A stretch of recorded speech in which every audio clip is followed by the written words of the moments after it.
चलिए, so in the last class we were seeing that what is commercial unit of electricity.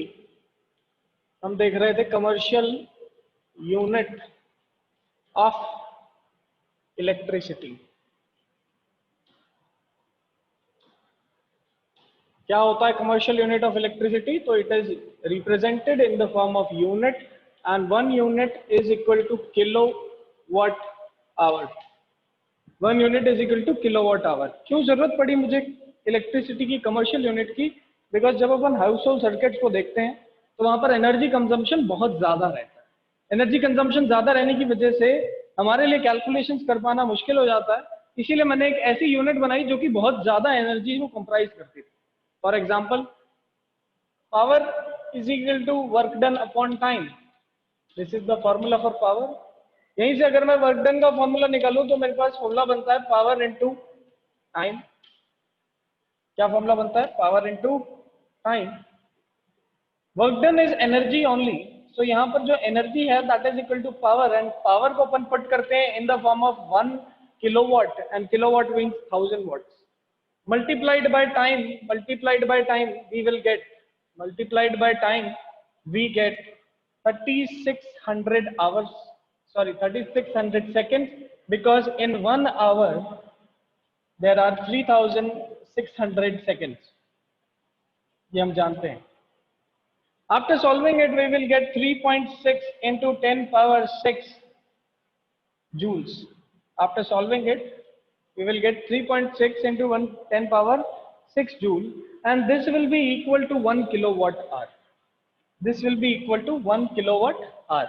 अब कभी भी हमें इलेक्ट्रिसिटी को मेजर करना है तो हम मेजर करेंगे इलेक्ट्रिसिटी कंजम्पशन को मेजर करना है, that in our households how much electricity is been consumed.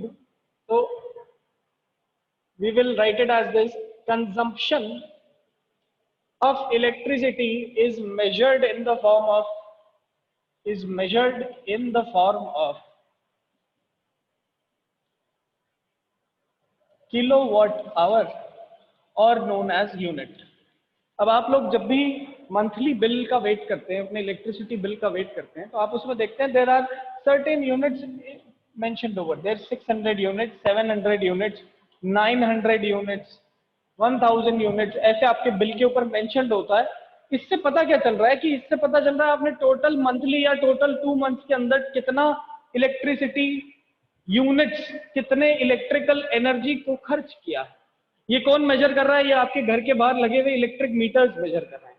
ठीक है, तो basically this is the unit to measure that how much amount of energy we have consumed throughout the span of 2 months.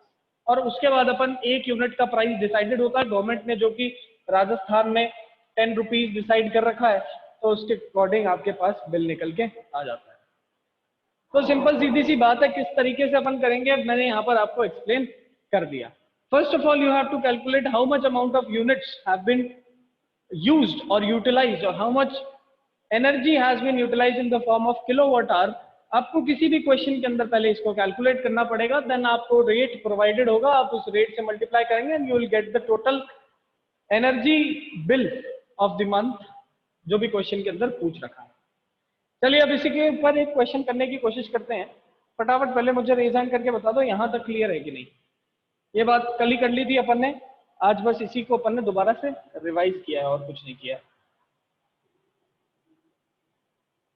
इसी को अपन ने दोबारा से revise किया है बस. चलिए,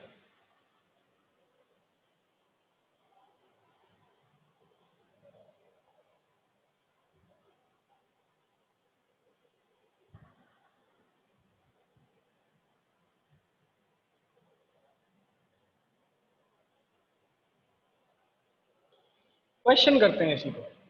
question says a 100 watt bulb is running for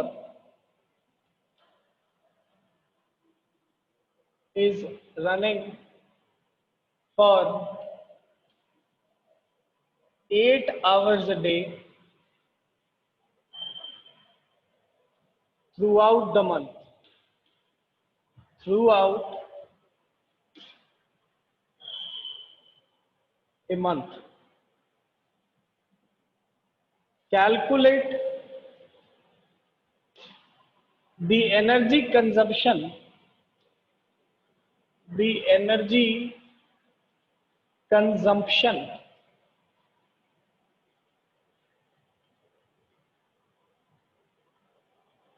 of the bulb for the whole month,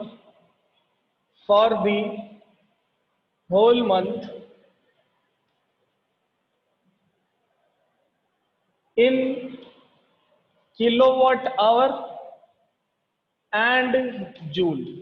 भाई किलोवाट आवर और जूल दोनों के अंदर आपको एनर्जी कंजम्पशन निकाल के बताना है. फटाफट निकाल के बताइए. दो students who can tell me what is the answer, raise your hands. जो भी बच्चे मुझे बता सकते हैं कि हाँ सर ये आंसर हो सकता है, फटाफट रेज हैंड करके बताइए.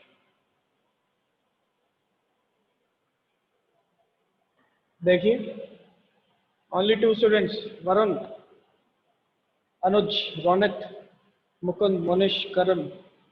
ठीक है, चलिए. सो मेरे पास एक बल्ब है जिसकी पावर रेटिंग मुझे दे रखी है 100 watt. So 100 what.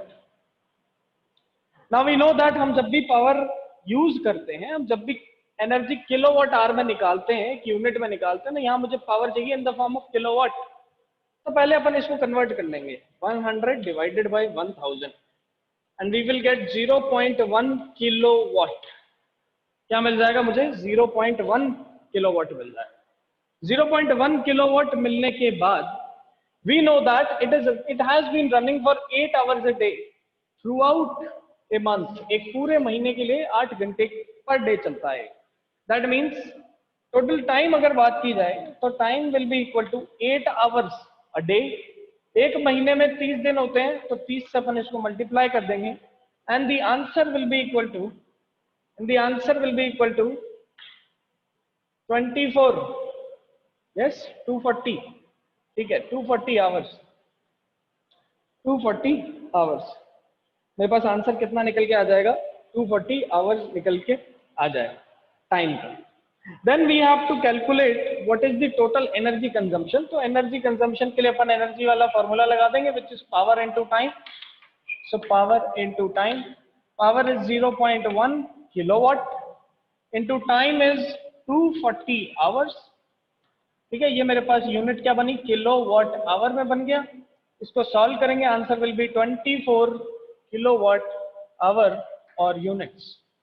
That means 24 units total महीने में. ये अगर डेली 8 घंटे के लिए चलेगा तो 24 यूनिट्स को खर्च करेगा पूरे के पूरे मंथ के अंदर. अगर यही चीज मैं जूल में निकालना चाहूं तो अपन को पता है that 1 kilowatt hour is equal to 3.6 into 10 power 6 joules. एक में इतना होता है तो 24 में कितना होगा? तो एनर्जी इन जूल्स निकालने के लिए energy in joules will be equal to 24 into 3.6 into 10 power 6. ये मेरे पास आंसर आ जाएगा जूल्स के अंदर. And this will be the final answer for the total energy consumption in joules and in kilowatt hour. फटाफट बताइए हैंड रेज करके if there is any doubt in it or not. Fast. If there is any doubt, then please raise your hands. If there is any doubt in calculation of कि sir हाँ कैसे अपन ने यहाँ पर energy consumption निकाला है, ठीक है, किसके लिए निकाला है? एक बल्ब के लिए निकाला है थ्रू आउट द मंथ. कैसे अपन किलोवाट आवर में आंसर निकालते हैं? अगर किसी को डाउट है तो फटाफट हैंड रेज करके बताइए. चलिए, इसका मतलब किसी को डाउट नहीं है इसके अंदर. Moving on. moving on.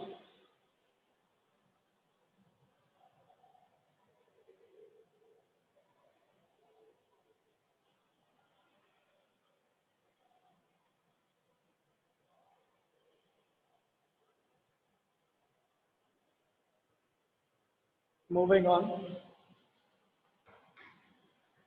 Next question, question number 2. इसी पे बेस्ड एक नया क्वेश्चन करते हैं. An AC, an air conditioner, air conditioner is rated 1236 watts. एक एयर कंडीशन है जिसकी रेटिंग दे रखी है 1236 watts, full stop. It runs for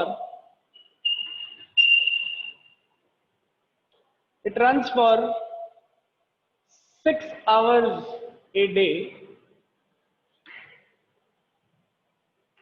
for 1 month. For 1 month, full stop. If 1 kilowatt hour rate given by government is 20 rupees, then calculate the electricity bill of the month.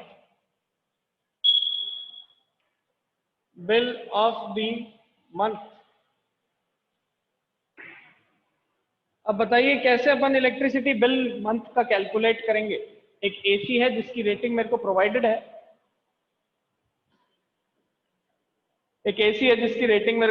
है, rating दे रखी है मेरे पास 1236 watts.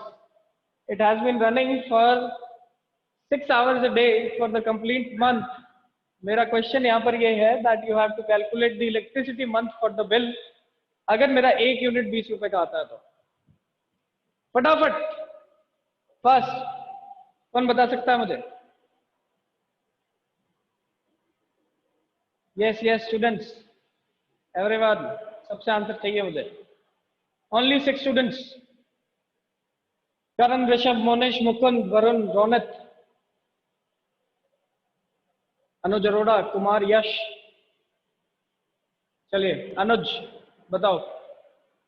How we want to calculate the electricity bill? अगर मेरे को electricity bill निकालना है तो क्या करना पड़ेगा? Who can tell me? Yes, अपेक्षा। Which will be given to us or provided to us if we use an air conditioner of this much wattage. चलिए अब मेरे को एक बात बताओ, अब मेरे घर में जितने भी अप्लायंसेस हैं, लेट अस सपोज मेरे घर में एक तरफ फ्रिज लगा हुआ है, एक तरफ एयर कंडीशनर है, 4 एसी चलते हैं, 4 कूलर चलते हैं, 4 फैन चलते हैं, ठीक है, 4 ट्यूबलाइट चलती हैं। तो अगर ये सारे अप्लायंसेस आपको पता है तो आप सिंपल से क्या करोगे? व्हाट यू विल डू, आप इन्हीं सब अप्लायंसेस के पावर वॉटेजेस को ले आओगे भाई, जो उन पे पावर रेटिंग लिखी होती है ऐसे 1200 वाट, 1300 वाट, 1400 वाट, आप ये जो वॉटेज है ये आप निकाल के ले आओगे। इस वॉटेज से आप ये चेक कर लोगे कि भाई मेरा जो अप्लायंस है वो एक दिन में कितने घंटे चलता है, आपने वो भी निकाल लिया। ठीक है, आप एक रफ एस्टिमेट बना के रखोगे तो आपको पहले ही पता चल जाएगा कि आपका मंथली बिल कितना आने वाला है। ठीक है, बस आपको क्या पता होना चाहिए? The electricity rate at which the government has been charging us. ठीक है, जिस रेट पे गवर्नमेंट हमें चार्ज करती है उस रेट का आपको पता होना चाहिए, आइडिया होना चाहिए। राजस्थान गवर्नमेंट ने ये रेट अपने पास 10 रुपीज रखा गया है, इस चीज का ध्यान रखना है। बस कुछ नहीं करो, आप ये चीजें कैलकुलेट करते रहो, इलेक्ट्रिसिटी बिल आपके पास निकल के आता रहेगा।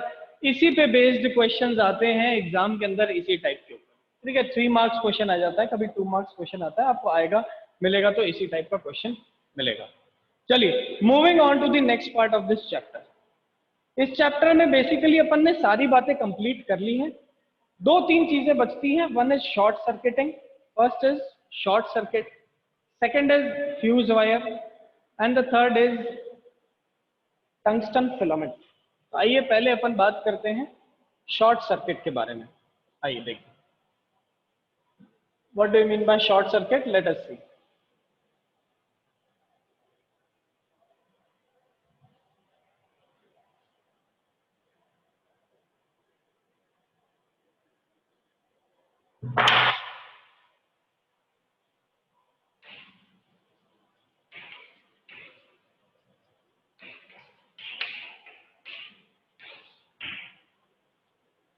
शॉर्ट सर्किट का मीनिंग क्या होता है? शॉर्ट सर्किट मतलब, शॉर्ट मतलब छोटा, स्मॉल। भाई ऐसा सर्किट जो शॉर्ट हो जाए, छोटा हो जाए चलते चलते ही। उसको अपन क्या बोलेंगे, शॉर्ट सर्किट बोलेंगे। मान लो मेरे पास एक ऐसा सर्किट है, दिस इज अ सर्किट, ठीक है, ये एक वायर थी, in this wire the current is going like this, आगे एक रेजिस्टेंस लगा है, ये दूसरा रेजिस्टेंस लगा है, हो सकता है इसके पैरेलल में एक तीसरा रेजिस्टेंस भी लगा हो, ठीक है, और फिर ये वायर ऐसे घूम के इसके पास से ही ऐसे जा रही है। जब आप अपन अपने घरों में देखते हैं ना, तो आपने घरों में कभी ऑब्जर्व करना, जो स्विच बोर्ड होते हैं उनके पीछे पाइप्स लगे होते हैं, पीवीसी पाइप्स, और उन पीवीसी पाइप्स के अंदर से इलेक्ट्रिसिटी केबल्स जा रही होती है। कभी कभार क्या है, हम जानते हैं दैट अगर किसी भी वायर के अंदर करंट फ्लो कर रहा है तो वो वायर हीट अप हो जाती है, ठीक है, क्यों, because of heating effect of current. कल की क्लास में देखा था हीटिंग इफेक्ट ऑफ करंट क्या होता है, जब करंट फ्लो करता है उसकी वजह से कोलिजन्स होते हैं, एनर्जी लॉस होता है, उस एनर्जी लॉस की वजह से यहाँ पर हीट जनरेट होती है। बिल्कुल सही बात है, हीट जनरेट हो जाती है। हीट जब जनरेट होती है तो कभी कभार आपने देखा होगा वायर के ऊपर जो प्लास्टिक इंसुलेशन है वो गर्म होने की वजह से मेल्ट कर जाता है, हट जाता है, हट जाता है, तो यहाँ पर जो तारे हैं उनके अंदर डायरेक्ट कांटेक्ट का एक खतरा रहता है। अगर ये तारे आपस में डायरेक्टली कांटेक्ट में आ जाएं, सो व्हाट विल हैपन, ध्यान से देखो, अगर तारे ऐसे डायरेक्टली यहाँ पर कांटेक्ट में आ जाएंगी तो जो करंट पहले ऐसे घूम के जाता था आगे से, इस तरीके से घूम के वापस आता था, ये अब आगे से घूम के नहीं जाएगा, ये करंट अब डायरेक्टली इस जगह से फ्लो के वापस पीछे आ जाएगा। This phenomena is known as short circuiting. अब करंट ऐसा क्यों करता है, करंट ऐसा इसलिए करता है, बेटा ध्यान से देखना, करंट ऐसा इसलिए कर रहा होता है बिकॉज आगे की तरफ क्या है, रेजिस्टेंस ज्यादा है। अब इस दुनिया में हर कोई आदमी यही चाहता है, या हर कोई मटेरियल यही चाहता है कि वो उसको जो भी रास्ता वो फॉलो करे उस पे जो मुश्किलें हैं वो कम रहे। आगे देखो रेजिस्टेंसेस लगे हुए हैं, रेजिस्टेंसेस लगे हुए हैं, मतलब इसके लिए, करंट के लिए आगे वाला रास्ता क्या है, खराब है। करंट क्या करता है, डायरेक्टली शॉर्ट सर्किट करके इसी रास्ते से निकल जाता है। एग्जाम में ये चीज लिखनी नहीं है, एग्जाम में ये नहीं लिखना कि सर आगे वाला रास्ता मुश्किल था, करंट पहले निकल गया, नहीं, ये चीज एग्जाम में नहीं लिखनी। हम तो समझने के लिए ये सोच रहे हैं कि आगे वाला रास्ता करंट के लिए कैसा है, मुश्किल है, लेकिन करंट को जब दिखता है कि यहां से शॉर्ट हो चुकी है वायर, तो भाई यहीं से चले जाओ क्योंकि आसानी से फ्लो हो जाएंगे। तो एकदम से करंट क्या करता है, यहीं से फ्लो के चला जाता है और आगे फ्लो नहीं करता, ठीक है। Ultimately what is happening in the circuit, the resistance of the circuit suddenly decrease, resistance circuit का सडनली क्या करता है, डिक्रीज करता है। क्यों सडनली डिक्रीज कर गया, because the current is now moving in this direction only, और आगे वाला जो कुछ भी रेजिस्टेंस है उसका होना ना होना एक ही बराबर है, इसलिए करंट जो भी पहले रेजिस्टेंस था वो सारा का सारा एकदम से क्या हो चुका है, सडन डिक्रीज के बाद जीरो हो चुका है, ठीक है, बिल्कुल सही बात है। अब रेजिस्टेंस अगर सडन डिक्रीज कर चुका है, potential is constant, V is equal to I R होता है, रेजिस्टेंस सडन डिक्रीज हुआ, keeping the potential constant.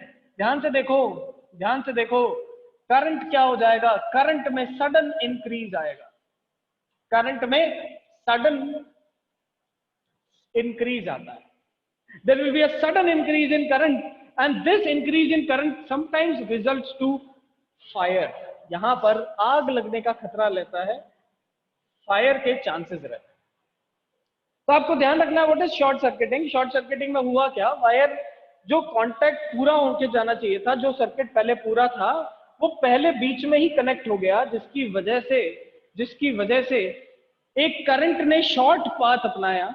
Ultimately what is happening, ultimately the resistance of the circuit suddenly decreases, due to which current suddenly increases, and if the current suddenly increases then there is a chance of catching fire, and this is a very dangerous situation जो कि अपन कभी कभार अपने daily house hold में देखते हैं, ठीक है, डेली हाउस होल्ड में कभी कभार देखने को मिल जाता है। अपन बोलते हैं शॉर्ट सर्किट हो गया, वायर फ्यूज हो गई, इन सब चीजों की बात करते हैं ना, तो अभी अपन शॉर्ट सर्किटिंग पढ़ रहे हैं। शॉर्ट सर्किटिंग में what is happening, basically the wires are connecting earlier, जिसकी वजह से resistance suddenly decreases and the current suddenly increases, which has a increase और prone, which is prone to what, catching fire, which is not increase, which is prone to catching fire.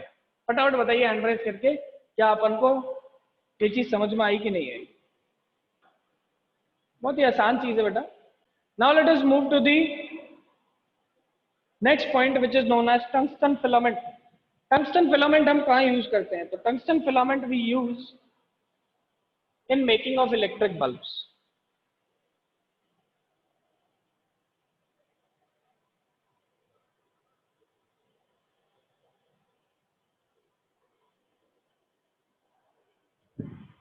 We use tungsten filament in making of electric bulbs.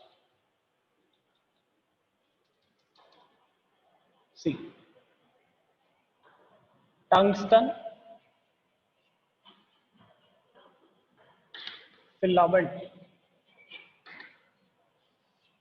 Now, what is a tungsten filament? Tungsten filament is a material. Tungsten is a material which is usually is in this shape. We put it inside the electric bulb. These are the two terminals. Okay, this is the glass chamber. Inside there is tungsten. Tungsten is a material. Tungsten is an element जिसका melting point बहुत ज़्यादा रहता है. ठीक है, which is having number 1 point high melting point. तो नंबर 1 पे क्या लिखेंगे अपन? High melting point. High melting point का मतलब अगर इसका टेम्परेचर इंक्रीज भी कर जाए तो ये मेल्ट नहीं होगा, इसकी शेप वैसी की वैसी रहेगी, ये सॉलिड ही रहेगा. सेकेंडली, इसका एडवांटेज क्या होता है यूज करने का? That this is highly anti corrosive. ठीक है, this is highly anti corrosive. Anti corrosive. Who can tell me what do you mean by corrosiveness, corrosion? कौन बता सकता है मुझे? What is corrosiveness or corrosion? Who can tell me? Yes, करण गुप्ता. बस उसके पास बहुत कम होती है ये प्रॉपर्टी, और इस प्रॉपर्टी को अपन बोलते हैं they are highly anti corrosive. मतलब इसको कितना ही टाइम के लिए रख दो, इस पे जंग बहुत कम लगता है, ना के बराबर लगता है, नेग्लिजिबल लगता है.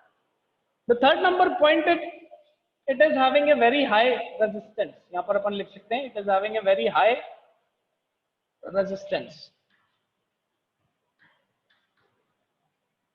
So it is having a very high resistance. Now basically these 3 points are very important for tungsten filament. Melting point इसका approximately 3300 डिग्री सेल्सियस के आसपास रहता है, जो कि अपने आप में बहुत बड़ी वैल्यू है, बहुत ही ज्यादा बड़ी वैल्यू है. अब ध्यान से देखो, हाई रेजिस्टेंस होने की वजह से यहाँ पर हीटिंग इफेक्ट होगा. यहाँ पर क्या होगा? Heating effect. इस हीटिंग इफेक्ट की वजह से द टेम्परेचर स्टार्ट्स राइजिंग. इसका टेम्परेचर इंक्रीज होना शुरू करता है. हीटिंग इफेक्ट की वजह से इसका टेम्परेचर इंक्रीज होना शुरू करता है. टेम्परेचर इंक्रीज करता रहेगा, इंक्रीज करता रहेगा, करता रहेगा, करता रहेगा. एक पॉइंट ऐसा आता है कि इतना ज्यादा इसका टेम्परेचर इंक्रीज हो जाता है दैट इट स्टार्ट्स ग्लोइंग. ये रेड हॉट बन जाएगा. क्या बन जाएगा? रेड हॉट दिखने लगेगा. इतना गर्म हो जाता है ये कि इसका कलर रेड ट्रांसफॉर्म हो जाता है and starts emitting light. It starts emitting light. तो आपको ध्यान रखना है that these 3 points are the advantage of using filament. कौन सा filament? Tungsten filament in a bulb. What is happening? Due to the high resistance there is very much और very high amount of heat which is generated inside the tungsten filament, and due to that heat the temperature is rising. temperature rise होता है, एक point आता है जब ये red hot हो जाता है, और रेड हॉट होता है तो उस पॉइंट पे ये लाइट को एमिट करना शुरू करता है. हाई मेल्टिंग पॉइंट का क्या फायदा है कि जितना भी ज्यादा टेम्परेचर राइज हो जाए ये मेल्ट नहीं करता, इसकी शेप वो की वही रहती है. And this is the use of tungsten filament. I hope यहां तक भी सबको क्लियरली समझ में आ गया.